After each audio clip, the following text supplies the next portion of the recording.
Nagdiriwang tayo ng kaarawan hindi lang bilang pasasalamat sa buhay, kundi bilang pagkilala sa nagbigay ng buhay at ng dahilan nito.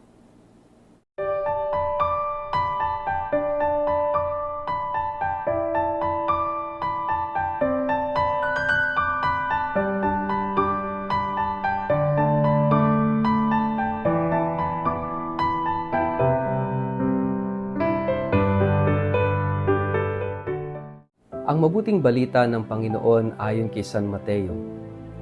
Ito ang naganap ng ipanganak si Hesukristo, si Maria na kanyang ina, at si Jose ay nakatakda ng magpakasal. Ngunit bago sila makasal, nagdadalang tao na si Maria sa pamamagitan ng kapangyarihan ng Espiritu Santo. Subalit dahil isang matuwid na tao si Jose na kanyang mapapangasawa at ayaw nitong malagay sa kahihiyan si Maria, binalak niyang hiwalayan si Maria ng palihim. Ngunit habang pinag-iisipan ito ni Jose, nagpakita sa kanya sa panaginip ang isang anghel ng Panginoon. Sinabi nito sa kanya, "Jose, anak ni David, huwag kang matakot na pakasalan si Maria, sapagkat ang sanggol na dinadala niya ay mula sa Espiritu Santo. Magsisilang siya ng isang batang lalaki at Jesus ang ipapangalan mo sa sanggol, sapagkat ililigtas niya ang kanyang bayan sa kanilang mga kasalanan." Nangyari nga ang lahat ng ito upang matupad ang sinabi ng Panginoon sa pamamagitan ng propeta. Maglilihi ang isang birhen at magsisilang ng isang sanggol na lalaki at tatawagin itong Emmanuel. Ang kahulugan nito'y kasama natin ng Diyos. Ang mabuting balita ng Panginoon.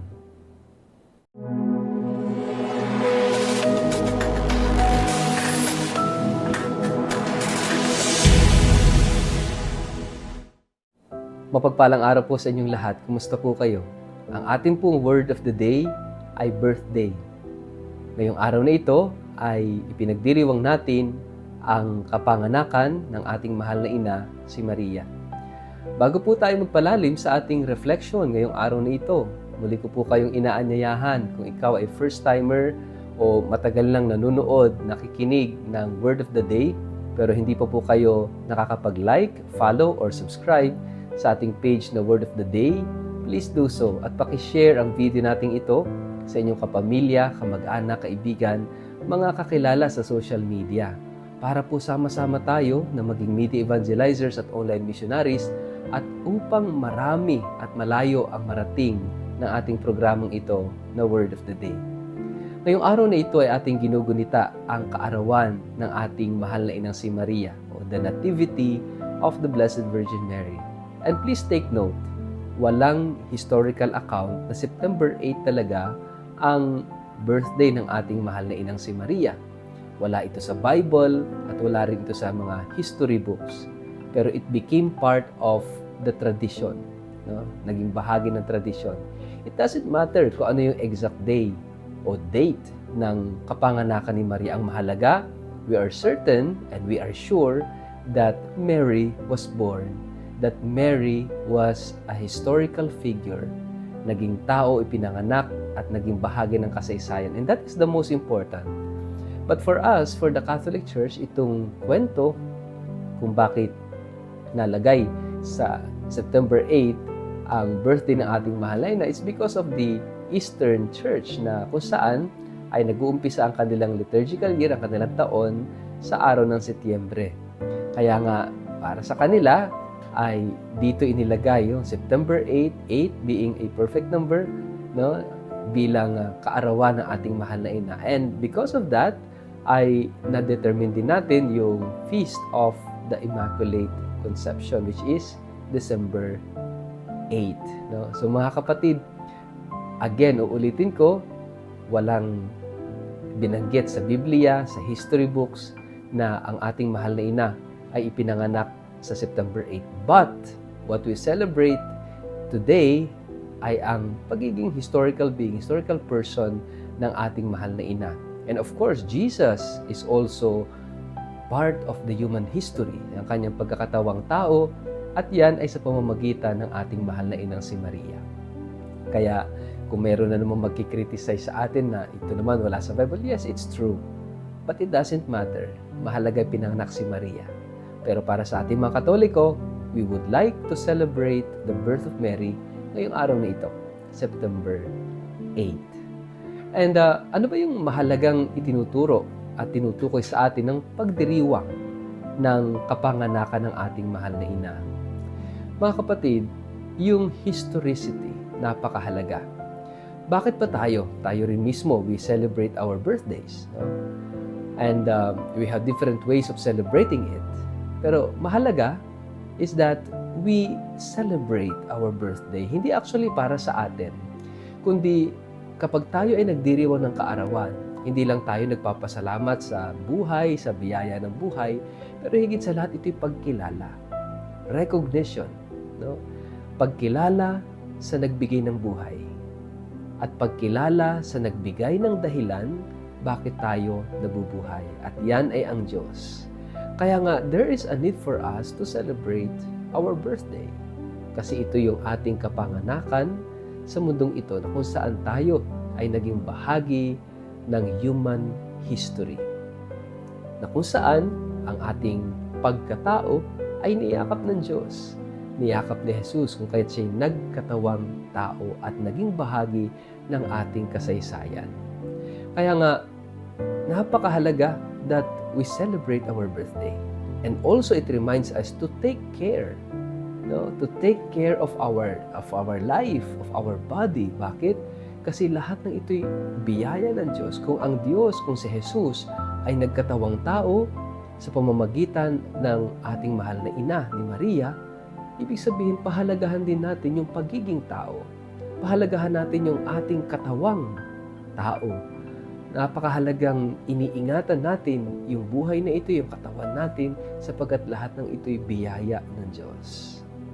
At kapag tayo nagdiriwang ng birthday, we also thank, yung ating pinanggalingan, of course, yung ating mga magulang. And that is why the parents of our Blessed Mother, sino ba yung magulang ng ating mahal na ina, si Joachim and Anne.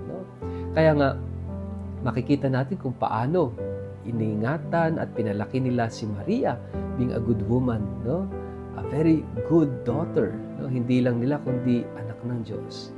And of course, si Maria inihanda ng Diyos para maging ina ni Jesus. Kaya bilang magulang ni Jesus, mahalaga rin yung naging role ni Maria at ni Jose. So it's part of our history. It's historicity. Kaya nga, mga kapatid, tayong lahat nakarating sa mundong ito dahil ipinanganak tayo. We were born. And we have to thank yung ating mga magulang. Kaya nga, hindi lang ito pasasalamat sa Diyos, hindi lang ito pagkilala sa nagbigay ng buhay at sa dahilan ng ating buhay, which is God, but also we thank the Lord for our parents. Napakahalaga po nito. At napakahalaga ng ating pamilya. Why? Because nung tayo ay pinanganak, tayo ay naging bahagi ng isang pamilya. Pamilya, yes, biological family, but not only that, naging bahagi tayo ng bigger family like our society, the human society, and of course, the church, ang simbahan. Kasi ito yung naging mas malaki nating pamilya. Napakarami ng implication nung tayo ay pinanganak sa mundong ito. Not only bad things, but there are also many good things, many blessed opportunities mula nung tayo ay ipinanganak sa mundo ito. And that is why we need to celebrate. At higit sa lahat, alam niyo po, bakit natin ipinagdiriwang ang kaarawan ng ating mahal na ina, ni Maria? It is because of Jesus. Always because of Jesus. The significance and the relevance or the importance of Mary is always because of Jesus. Ipinanganak si Maria para kay Jesus. Ipinanganak si Maria dahil siya'y magiging daan ng kaligtasan patungo kay Jesus. Kaya nga it is always in reference to Jesus, in reference to Christ. At sana ganun din po. Si Maria, from the very beginning, malinaw na ang kanyang misyon sa buhay. Sana rin po tayo maging malinaw rin ang ating misyon sa buhay. And our mission must always be in reference in connection to Jesus, to God.